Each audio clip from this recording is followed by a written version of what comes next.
car is on video leaving the homicide. You seriously think that they did it? Yes. My mom loved that child. I really.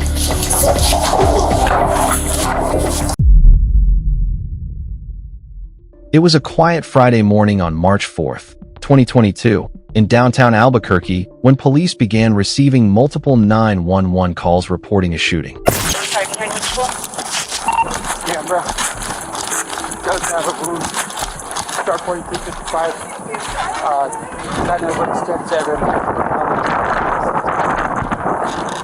Okay, this is secure to see.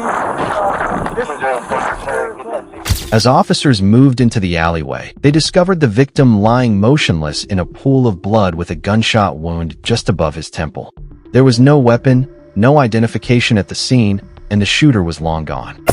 This is a rental car and I can't park it back here, and I'm looking for parking on the street, so I've just been circling and I noticed some weird activity and I just had this gut-wrenching feeling that someone was about to get shot because there were just weird people back here. And I saw this kid, this guy right here who shot, he was over here talking to some girl, and the last minute I saw him over there, I turned the corner and then all of a sudden I went back this way and I heard a gunshot when I was on this side of the road, so then I came back over here and parked and he was down back. You heard one shot? Just one. One shot. Did you hear anything?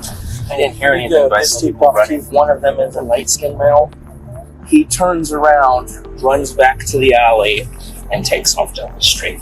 While canvassing the area, 2 witnesses told investigators they heard a single gunshot before seeing a group of teenagers panic and flee. One person was reportedly seen jumping into a car with a girl before the vehicle sped away. Detectives quickly launched a homicide investigation. While examining the body, they noticed the victim was still wearing a restaurant apron. That detail led them across the alley to Lindy's Diner. Information right now, and then as we make the rounds, I'm just trying to establish how many people we need to talk to. As soon as I have that list together and over to my supervisor, then we'll start coming back and actually speaking. My daughter knows the girl, and she's the one that called my daughter back, and I went outside to look for Jay because I thought I saw the police cars come and stuff, and I thought, oh, he's back there just like trying to see what's going on or something, you know. And she caught me and said it was Jay. It was Jay that got shot back there. Okay, but so her his name is Jay. Yeah, well, he's not Jay. They call him Jay. Where the owner identified the victim as 16-year-old Josue J. Ruiz, who had only been working there as a dishwasher for a few weeks. Jay's grandfather was soon called to the scene. Although devastated, he told detectives that Jay may have recently become involved in something dangerous. Then he revealed another heartbreaking detail. Jay was about to become a father. I don't know if anybody's told you this, and I was trying to see if you were, obviously, Josue, is that how you say it? Yeah. Josue's passed away. So that's what we're here for, is we're here to try to figure out what happened and try to do the best we can by hosting Josue. He's your grandson, is that correct? Okay. He was involved with something, but I could never get the truth from him. I could never get the truth from him.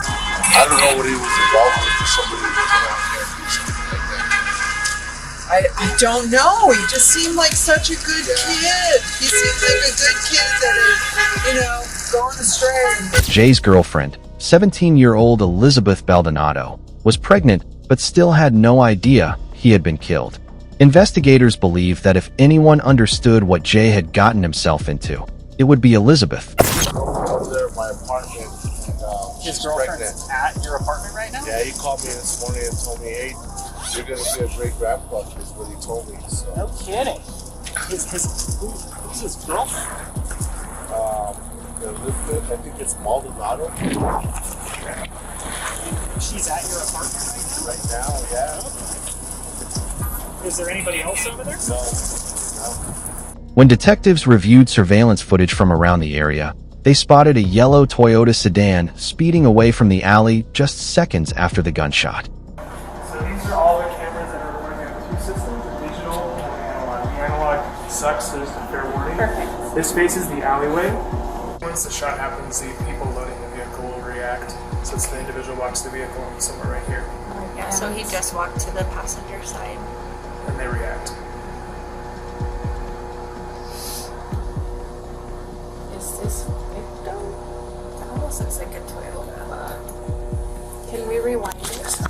sorry. also slow down as well. Through the dark, tinted windows, investigators believed they could make out at least 2 people inside the vehicle, meaning there were still multiple suspects on the loose. A few hours later, detectives arrived at Elizabeth's apartment. What they didn't realize was that they were about to come face to face with people directly connected to Jay's murder. Do you mind if we come in here? Yeah, go ahead. I'm not gonna shut it all the way. I'm just gonna pull it shut just a little bit. I know that obviously he was possibly having some issues with some people, right? Can you tell me about that? He doesn't really tell me much about it. So let's start with today. What did you guys do today? He took a shower at like 8 o'clock. He was getting ready to go to work at 10. I was making appointments today because we found out that I am pregnant. Well, he was texting me still until at least around 12 o'clock. And then he stopped answering me for a few hours. Elizabeth explained that around 11:20 a.m., Jay suddenly stopped responding to her messages, matching the exact time frame investigators believe the shooting occurred. She also described Jay as secretive and said he often hid things from the people around him.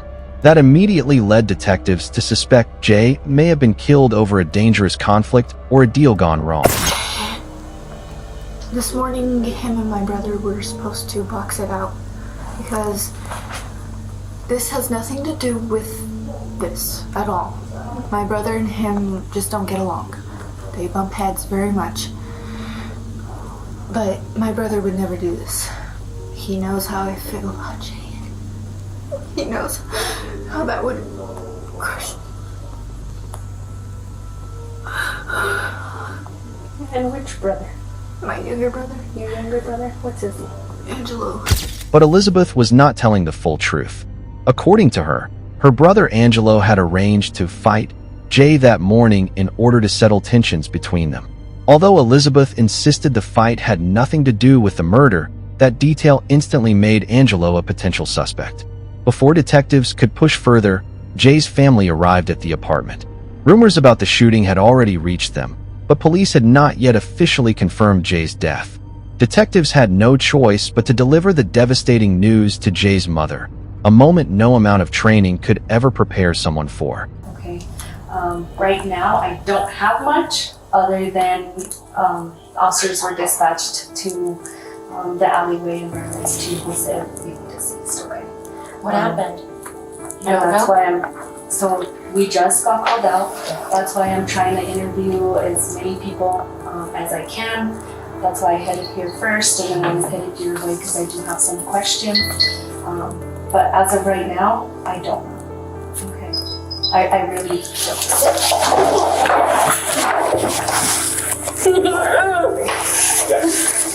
Thank you.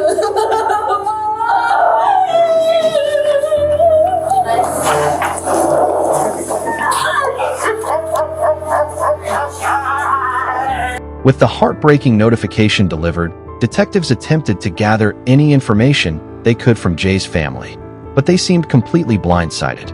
Even Jay's mother could not imagine who would want to hurt him, leaving investigators without a clear motive or suspect. Shortly afterward, Elizabeth's mother, Ortiz Chavez, arrived at the apartment to comfort her daughter. What type of car do you drive? I drive one. Can you tell us Toyota? Toyota? Yeah. Yeah, it's cool. Slow down with me, I just look there, whatever. During the conversation, Detective noticed Chavez describing her vehicle, a yellow Toyota sedan identical to the one captured on surveillance footage. But when police asked about the car, Chavez claimed she had left it somewhere and that it had since disappeared. That answer immediately raised suspicions. So here's the thing, okay? So I believe your car was used in today's homicide. Okay? You're lying to me. No, I am not. Okay, so if you don't tell me who had your car, I don't know. It's your car. I left my car at the side of the road. okay. I didn't lend my car to nobody.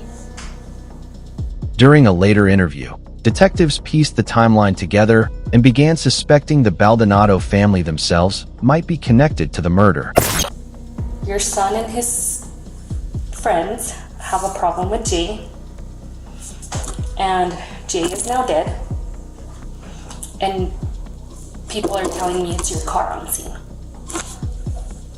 But my son said he wouldn't, and then they went to farm, and I was with them today. So you were with them all day? Yes. My son had an interview at 9 o'clock, and we were over at the water river over there, Cottonwood or whatever. According to Chavez, she abandoned her vehicle around 10:30 that morning. But if that were true, then the yellow Toyota seen on surveillance footage at the exact moment Jay was shot was almost certainly hers. Did you shoot Jay? No, I didn't. No. He's a kid. He's a baby.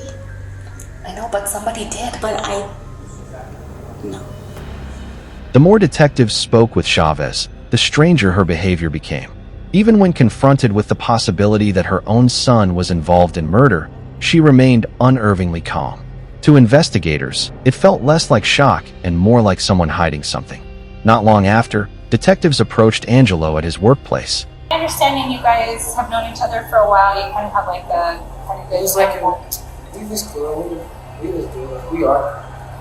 We are doing. It's just like one time he hit my sister's. He hit your sister? Yeah, but we just got into like a little dispute, like a fist fight. Yeah. But then we was cool after that. We was just.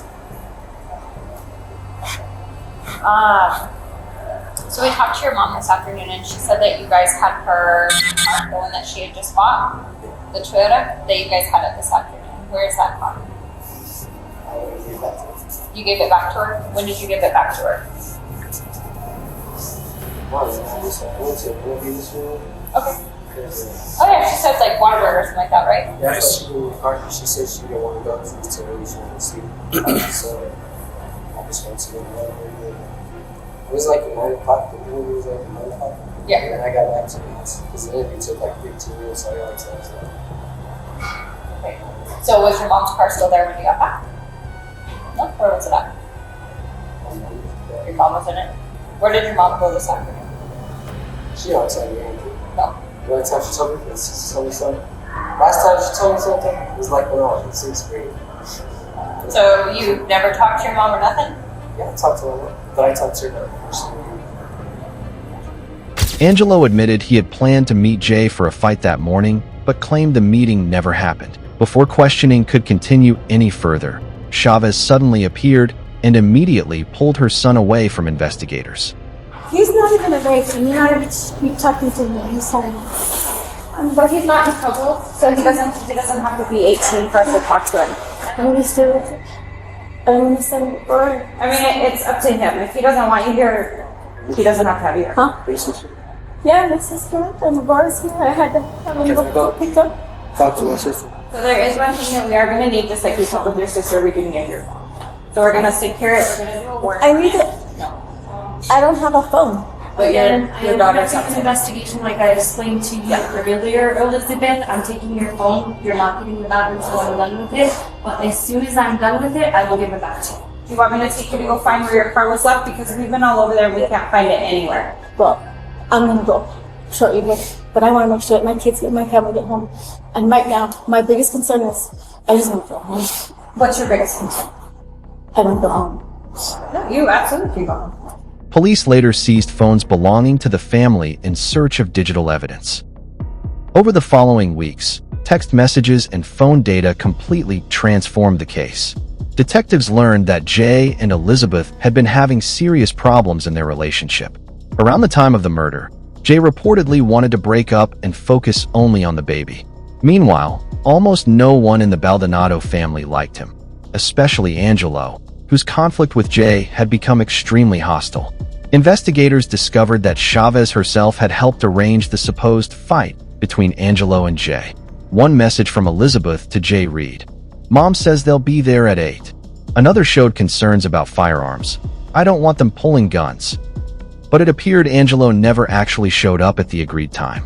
Detectives found messages from Jay complaining that Angelo was late. In one text to a friend, Jay wrote, "They never came. It was supposed to be at 8, and now it's already 9. Damn, her family is a bunch of assholes." Then another name surfaced, Gilbert, Elizabeth's older brother. In several messages, Gilbert openly threatened Jay and promised revenge. At that point, detectives began believing the entire Baldonado family may have participated in planning the attack. But investigators were limited. Both Elizabeth and Angelo were still minors, and Chavez refused to allow police access to question them further. Then, 20 days after the murder, Elizabeth turned 18. Her mother could no longer prevent her from speaking with detectives, so investigators immediately brought her in for another interview. Some time has passed and you've had time to think about it, Elizabeth. I want to hear what happened. Because I think you know more than you told me that day. I don't know anything. I really don't. Why would you guys assume that? Why would I know anything new about that? Because I have your phones and I've looked through your phones. And so I do believe you know more. What would I know more about? About who killed him? About Yeah. who did it? No, I don't know. I really don't know who did it.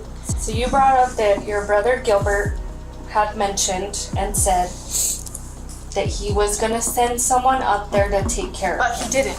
Because my brother knows that if he were to do anything, I would never speak to him again or at all. I would have him part of my life at all. So where's your mom's car? I don't know. You're seriously assuming that one of my family members did it? Because the car is missing. She literally filed a report that her car was missing that night. So why are you covering for your mom and your brother? I'm not covering for anybody. Are you f***ing serious? You seriously think that they did it? Yes. My mom loved that child too. Okay, maybe not your mom, but what if what if I told you that your mom's car is on video leaving the homicide? What if I told you that? You know how many Toyota Camrys that are gold live in the city? But what are the odds that your brother and Josue were My supposed to meet up? My brother was at home. My brother was at home with his girlfriend. They were literally sleeping until he had to go to work. But I'm gonna tell you right now that your mom said she drove Angelo to his interview. Guess what? Angelo said he borrowed the car from your mom and he drove himself to the interview. So obviously, somebody's lying. Kind of understand that you don't want to see.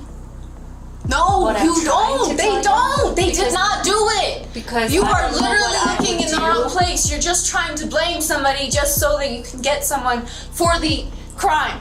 I know they didn't do it because, well, I don't know for sure, but I know they wouldn't have done something like that. They know how much that would crush me, and literally they have seen how much I have died these past 2 weeks. You guys can think however you like. My family did not do it. You have to realize, Elizabeth, that somebody took your baby's dad's life, and now that baby is not gonna have a father.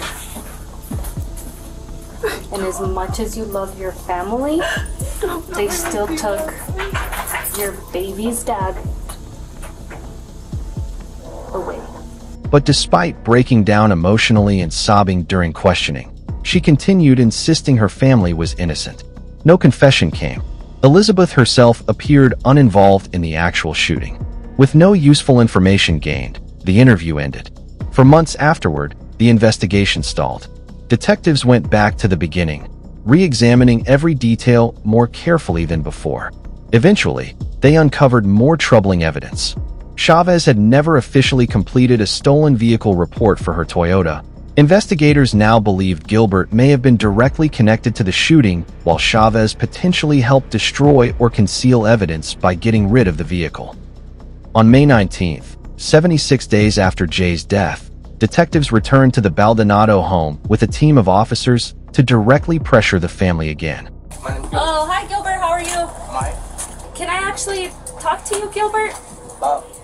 You know what it's about because, you know, I've already done some research. I'm not going to talk to you right here in the door. Do you want to come talk to me over here? Hi, Elizabeth. How are you? Good. Okay. Is your mom here? She's showering right now. You might want to go tell your mom that I would like to talk to her again. I'm going to talk to Gilbert if he's willing to speak with me.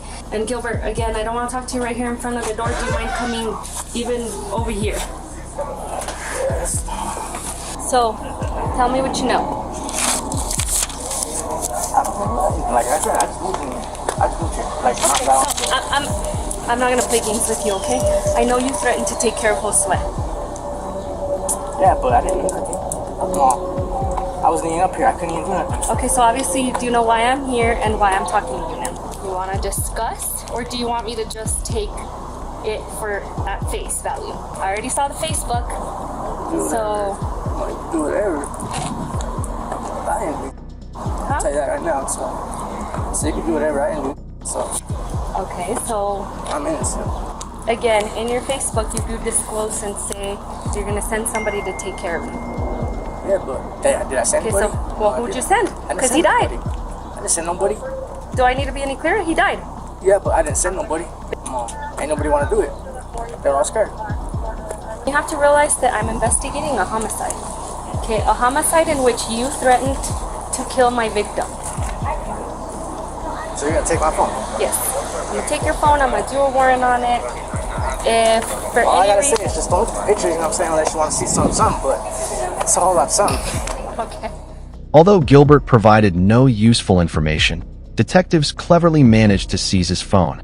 During the encounter, Chavez briefly stepped outside and spoke with officers before attempting to quickly leave.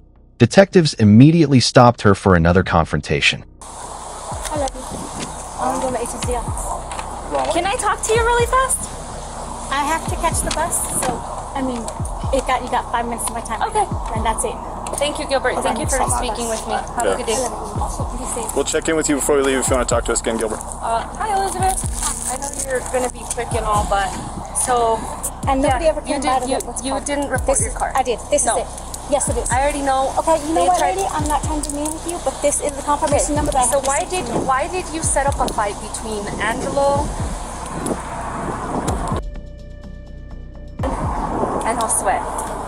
No. Yes, you did. No. The I little have boy called phones. over. He called to the house. He was asking for a fight. I was like, wait a minute. Well, you want to do what? I was like, are you serious? It was either that or they wanted to sit there and do some stupid things. I'm not trying to have stupid things go on between those boys. Those boys need to learn how to get along. Okay. So, like I said, So are you gonna write this I have down? phones. I already know when you called it in. You never fully followed through. I did. I waited for them to get here. Okay, do you have the title to the vehicle? It's in that vehicle. That's what I was trying to tell y'all. Like, I cannot give you any more information because it was in the vehicle. I didn't even get to register the car or anything. You've had the car since before January. Yeah, and I also had to get an alternator for it. You know how much money it takes to just for me to save for just a little bit, a few things? Okay. So again, I've gathered phones, and based off of everybody's phone, not just Josue's phone, you were gonna set up a fight. You said you didn't, you didn't want to, but the fight was gonna happen. He said, well, come over in the morning. I was like, wait a minute, come over in the morning. And my son, Angelo, told me like this. He goes, Mom, I'm not going to fight him. He goes, I'm not trying to get into a fight. He goes, I have more respect for my sister than that. And that's how that went down. But the little boy, he called. He wanted to make the fight. Right. And I was asking myself, like, what do you just want to do? I'm not saying Josue didn't set the fight, but you let them know and you set up the fight Yeah, because they were going to fight I that let them morning. know because they had to know. I'd be like, this is what's going on when your sister's left. What do you guys think about this? Yeah, I let them know because they needed to know. Because that's not right. How does it sit there and tell them, the boy's going to come over here and act all weird for what reason? There was no reason for them to fight to begin with. But there was, and they But there they wasn't had no reason already for them to fought. fight. They had already fought before that fight was going to happen. They didn't ever fight before, honey. Yes, they did. No, they didn't. Even your daughter admitted to them verbally and physically fighting. Physically? I don't know about a physical fight. Okay. I don't know anything about a physical fight. So I'm going to tell you something, okay? Yeah, my 5 minutes and I'm done. Thank you. Well, I'm going to tell you something, okay? When I charge someone, you're going to be charged along because I know you're hiding the truth and I know you're listening to me, and it would suck for and Elizabeth's baby to not be present, for you not to be present, because I will charge you because I do know you were going to set up that fight that day. The end. Young lady, I did not set no fight up. You're wrong. And I promise to God from heaven, I you're got wrong. your daughter's phone. This time, Chavez became visibly angry, far more emotional than during previous interviews. During the argument, she accidentally admitted she knew about the planned fight involving Jay and her sons. Before leaving, detectives warned her that the next time they returned, it would be with arrest warrants. 1 month later, on June 15th, investigators finally caught a major break. After an extensive review of cell phone tower data connected to Jay and the suspects, detectives discovered Angelo's phone had been at the crime scene at exactly 11:20 a.m., the precise moment Jay was murdered. That same afternoon, 16-year-old Angelo Baldonado was arrested for murder. Is your mom gonna be here? Was she driving? Was she driving down here? No, she was talking to one of the people that was there at the house. Oh, at the house? Yes. I was at the office. Sorry, I was no longer at the house. Do you know who she was talking to? No, what happened was when I went to get my mom so she would come back home. And then I was getting arrested for a warrant. I don't even know what the warrant's for. So my mom started talking to him. She said she was going to be down here, like she was going to have one of them take him or something like that. So Okay. she should be coming. So she should be coming. Angelo, because you are a minor, I am gonna read you your rights, and we're That's why I gonna... want my mom here. That's me. Like, I didn't get questions or something. If I wasn't like going to talk to my mom without. So you want your mom here while I read you your rights as well? Yeah, I want her for the whole thing. But Angelo immediately refused to speak without his mother or a lawyer present. Without cooperation or a confession, detectives could do little more. Angelo was held at the County Juvenile Detention Center without bond while prosecutors prepared for trial. Police believed they had finally arrested the killer. But had they arrested the right one? A year after the murder, while Angelo still sat in custody awaiting trial, investigators unexpectedly received a call from a woman claiming she had spoken with Gilbert over Facebook. I've been kind of watching everything that goes on Facebook, and I was able to see that Gibby was pretty hateful towards his mom, and so I figured maybe I could get him to say something about it. So I messaged him, "Why is your brother locked up?" Because my mom and him went to go fight my sister's baby daddy because he beat her. And when they got there, my sister's baby daddy tried to pull out a gun, but he got hit before he could even get his gun. But they put the murder on my brother. I said, "That's real f***ed up. Why they put it on your brother?" He said supposedly witnesses were there and said it was him. And they say they also got video and that it looks like him in the video, but you can't see shit. All you see is a big ass group, and then everybody scatters. I said, "What the f***, your mom didn't tell nobody it wasn't him?" He said, "Nope." He said, "The crazy part is my little brother ain't telling on my mom." I said, "So your mom did it and let your brother go down?" And he said, "Yeah." I said, "Have you tried to tell your brother to tell?" He said, "Yeah, but he tells me no. But that's how we was raised. No matter what the situation is, don't tell. And if we do, we gotta face consequences." According to her, Gilbert admitted he knew exactly who killed Jay. That information completely changed the direction of the case. Detectives began believing Ortiz Chavez herself was the actual shooter, that she had lured Jay into the alley under the guise of arranging a fight, then personally shot him. But suspicion alone still wasn't enough. Over the next several months, investigators secretly monitored jail calls between Chavez and Angelo. During one conversation, Chavez told her son, "You're in there because I was stupid." To detectives, it sounded dangerously close to a confession. Investigators immediately returned to question Angelo again at juvenile detention. I do know. Main question if everything would be happening what we're talking about right now, would I get at least the first degree drop down? So what would be the way to work around it? So if you're wanting to now give a statement, we can definitely schedule an appointment where it's me, you, and the attorney. And then I'm more than willing to talk to you then. This time, he agreed to cooperate in order to save himself. During a formal interview attended by legal counsel, Angelo stated that his mother was the one who pulled the trigger and drove them away from the scene afterward. Gilbert later confirmed the same version of events. Now detectives needed only one final piece, a confession from Chavez herself. Without it, defense attorneys could argue the boys were lying or had been pressured into giving statements. A few days later, Ortiz Chavez was arrested. Detectives brought her back into the interrogation room one final time, attempting a softer, sympathetic approach. If it worked, the case would finally be solved. But if Chavez realized what they were doing, the interview would collapse instantly.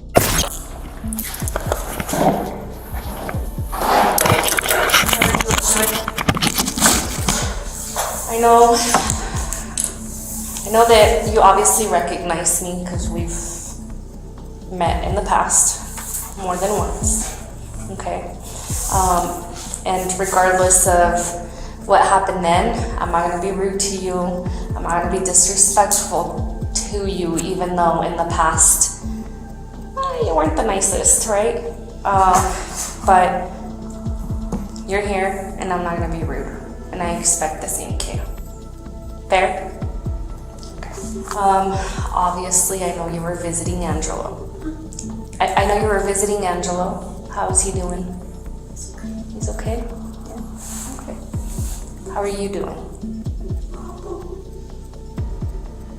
He's in there for nothing. He didn't do nothing wrong. And I mean just in general, not just because you already know why you're here. You've been in handcuffs. You've been in the back of the cop car. Just now. Yeah. So I'm gonna read you your rights, okay? Do you now?